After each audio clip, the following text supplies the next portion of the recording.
नमस्कार मित्रों।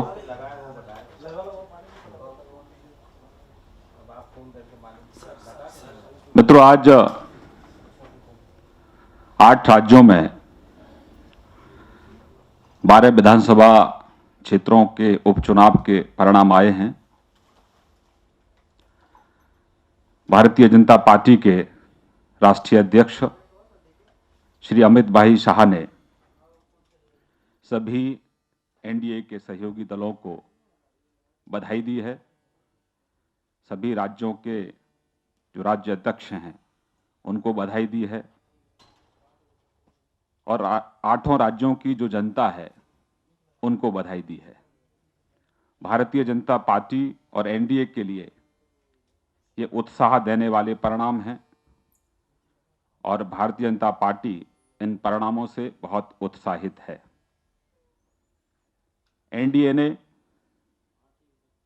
जो 12 उपचुनाव थे उसमें से 7 जो हमारे विधानसभा क्षेत्र हैं वहां जीत दर्ज की है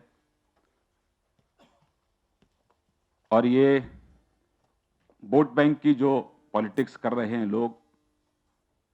लोगों ने विकास को तरजीह दी है, प्राथमिकता दी है। इसके लिए हमारे राष्ट्रीय अध्यक्ष अमित भाई शाह ने बहुत बहुत बहुत बधाई दी है। मित्रों, उत्तर प्रदेश में समाजवादी पार्टी की उल्टी गिनती शुरू हो गई है।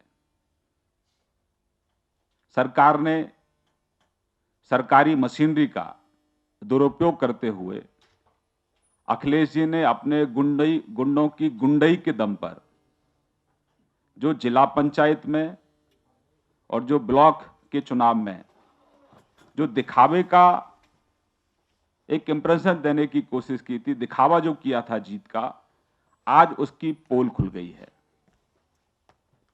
उत्तर प्रदेश में तीनों विधानसभाओं पर सपा का कब्जा था और आज सपा सिर्फ एक सीट पर है। यह स्पष्ट संकेत है कि समाजवादी पार्टी की सरकार का पूरी तरह से जिस तरह से कानून व्यवस्था वहां चरमरा गई थी और लोगों ने वोट के माध्यम से अखिलेश सरकार को एक कड़ा संदेश दिया है। अखिलेश सरकार हर मोर्चे पर पूरी तरह से विफल रही है।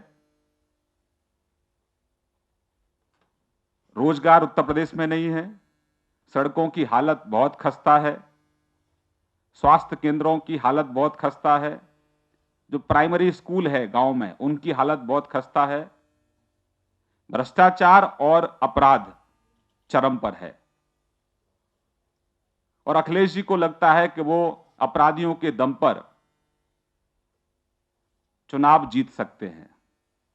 लेकिन लोकतंत्र में जनता जनार्दन सबसे बड़ी जज होती है और जिस तरह से आपने दिखावा करते हुए सपा के गुंडों की जो गुंडई थी, जिसमें मोहम्मद शमी जो 8 साल के बच्चे थे जिनकी हत्या हो गई, जिस तरीके से शाहजहांपुर में एक पत्रकार को जिंदा जला दिया,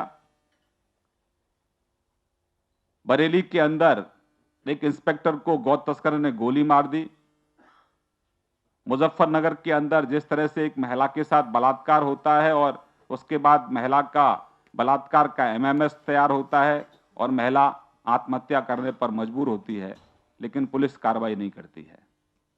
तो जनता ने कड़ा संदेश दिया है कि अखिलेश जी अब सिंहासन खाली करो, अब जनता आती है। वहीं कर्नाटक में कर्नाटक की सरकार को, खासतौर से कांग्रेस को, एक कड़ा संदेश वहां के वोटरों ने दिया है कि आप पूरी तरह से वहां प्रशासन चलाने में विफल हैं और वहां के मुख्यमंत्री जी के बारे में लगातार समाचार पत्रों में आप पढ़ते रहते हैं किस तरीके से आकंठ वहां की सरकार भ्रष्टाचार में डूबी है।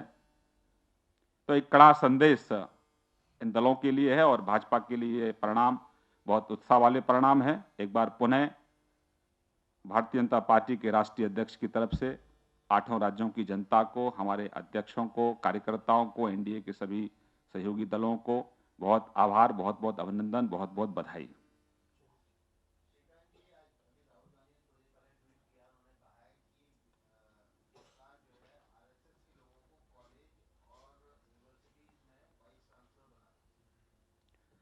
श्री राहुल गांधी जी 5,000 करोड़ के फ्रॉड पर, भ्रष्टाचार पर, 50,000 के मुचलके पर जमानत पर चल रहे हैं। श्रीमती सोनिया गांधी जी भी 5,000 करोड़ का जो फ्रॉड उन्होंने किया है उसकी जमानत पर वो भी है। और इसी फ्रस्ट्रेशन में वो लगातार झूठ बोलते रहते हैं। और Rahul Gandhi part time politician है, क्योंकि ज्यादातर समय तो विदेश में रहते हैं और जब देश में रहते हैं तो लगातार दुष्प्रचार करते रहते हैं। कांग्रेस को आरएसएस फोबिया है। राहुल गांधी नहीं, राहुल गांधी की जो पूर्वज जिन्होंने इस देश में लंबे समय तक शासन किया, उनको भी आरएसएस फोबिया था। और आरएसएस का ये लोग कुछ बिगाड़ नहीं पाए। जितना आरएसएस पर ये हमला करते हैं, आरएसएस की ताकत उतना ही जमीन पर बढ़ती है। तो श्रीमान राहुल गांधी जी, आप नरेंद्र भाई मोदी जी की सरकार को लेकर आप असहिष्णु हैं और ये असहिष्णुता की पराकाष्ठा है कि आप जेएनयू जैसे संस्थान में, जिसने इस देश को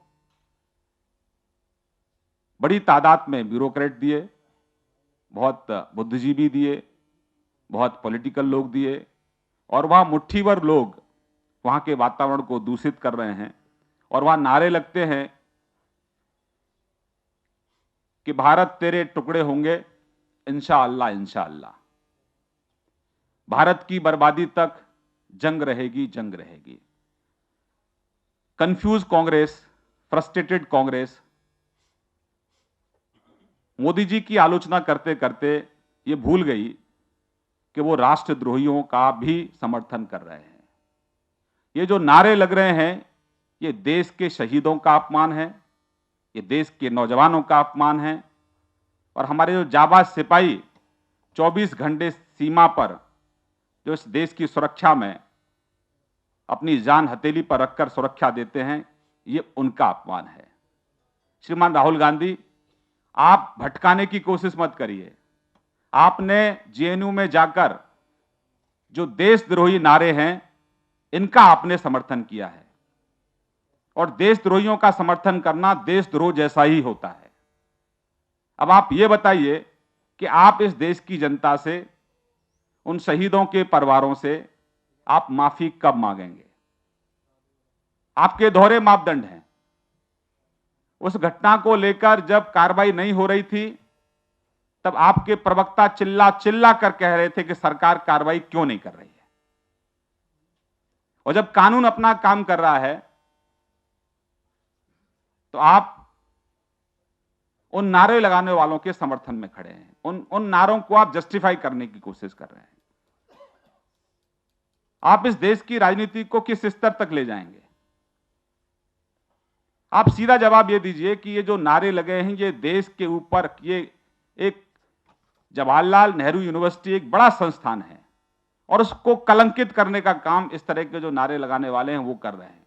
आज जहां पूरे देश में आक्रोश है इस तरह के नारे लगाने वालों के लिए, वहीं राहुल एंड कंपनी इस तरह के नारों को समर्थन दे रहे हैं और जस्टिफाई कर रहे हैं। श्रीमान राहुल जी, आपने इस देश के जाबाजों का, सैनिकों का अपमान किया है, शहीदों का अपमान किया है। आपको थोड़ी बहुत भी अगर शर्म है तो आपको अविलंब किंतु परंतु किए बिना श्रीमती सोनिया जी को और श्री राहुल जी को इस देश से माफी मांगनी चाहिए। इस देश के अंदर विचारों की अभिव्यक्ति है। इस देश के अंदर आप पॉलिटिकल पार्टी बीजेपी की आलोचना कर सकते हैं, लेकिन विचारों की अभिव्यक्ति की एक लक्ष्मण रेखा होती है। इस देश के अंदर अब भारत के खिलाफ नारे लगाने वालों को, पाकिस्तान जिंदाबाद कहने वाले लोगों को, भारत की आजादी, भारत की बर्बादी तक जंग रहेगी, जंग रहेगी, इस तरह के नारे लगाने वालों को, भारत तेरे टुकड़े होंगे इंशाअल्लाह इंशाअल्लाह, इस तरह के नारे लगाने वालों को कठोर सजा इस देश में होगी। उन ऐसे लोगों को बख्शा नहीं जाएगा और ऐसे लोगों का जो समर्थन कर रहे हैं, देश की जनता लोकतांत्रिक तरीके से उनको भी जवाब देगी। तो भ्रम फैलाने की कोशिश मत करिए राहुल जी, आप झूठ बोल रहे हैं। आप जो जेएनयू की घटना हुई है उसमें जो नारे लगेंगे उन पर आप बात नहीं कर रहे हैं, क्योंकि आपको लगता है कि आप पूरी तरह से फंस गए हैं। कांग्रेस में दो फाड़ है, पूरी तरह से कंफ्यूज है। कांग्रेस फंस चुकी है, राहुल गांधी खुद फंस चुके हैं इस तरह की भाषा बोलकर, इस तरह की भाषा बोलने वालों का समर्थन देकर। अच्छा है कि आप अभी भी समय आपके पास, इस देश की जनता से आप माफी मांग लीजिए।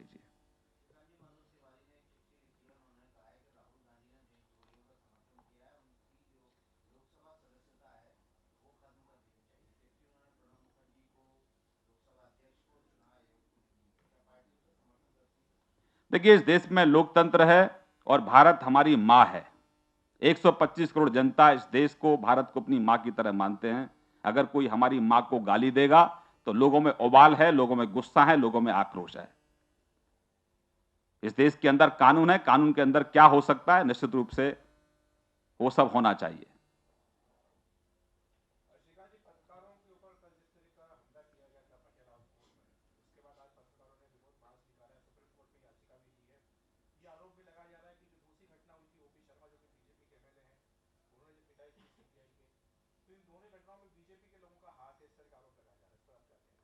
देखिए, मीडिया इस लोकतंत्र का चौथा स्तंभ है और हम उसकी आजादी के पक्षधर हैं। इस देश के अंदर कहीं पर भी अगर मीडिया के लोगों के साथ कहीं हमला उन पर होता है, कहीं हिंसा होती है, तो हम इसकी कड़े शब्दों में निंदा करते हैं। हम इस किसी भी तरह की हिंसा का भारतीय जनता पार्टी समर्थन नहीं करती है, लेकिन हम उनका भी, हम उस हिंसा का भी, उस मौत का भी हम यहाँ आलोचना करते हैं और उस पर हम खेद प्रकट करते हैं। जिस तरह से शाहजहांपुर के अंदर जगेंद्र जो पत्रकार थे, उन पर मिट्टी का तेल डाला गया, पेट्रोल उन पर छिड़का गया और मरते मरते वो बयान दे रहे हैं, लेकिन जो अपराधी हैं वो आज अखिलेश सरकार में मंत्री हैं। ऐसे लोगों के खिलाफ भी कार्रवाई होनी चाहिए। जिस तरह से मोहम्मद शमी जो 8 साल का मासूम था, आज वो दुनिया को छोड़कर चला गया। जब उसको कवर करने के लिए पत्रकार जाते हैं तो उनको बंधक बना लिया जाता है, उनके कैमरे छीन लिए जाते हैं और उन कैमरों में से जो फुटेज हैं वो डिलीट कर दिए जाते हैं और एक महिला पत्रकार जाती हैं, उनसे बदसलूकी की जाती है। हम उसकी भी कड़े शब्दों में निंदा करते हैं। हम उसकी भी निंदा करते हैं जिस तरह से कांग्रेस के दफ्तर के अंदर एक पत्रकार को लात और घूंसों से मारा गया था, हम उसकी भी निंदा करते हैं। तो लोकतंत्र के चौथे स्तंभ मीडिया की आजादी के हम पक्षधर हैं और कहीं पर भी किसी तरह की अगर मीडिया के साथ कहीं हिंसा होती है, कोई अगर उन पर अटैक करता है, तो हम उसकी कड़े शब्दों में निंदा करते हैं और कानून इस देश के अंदर है, कानून अपना काम करे। बहुत बहुत धन्यवाद।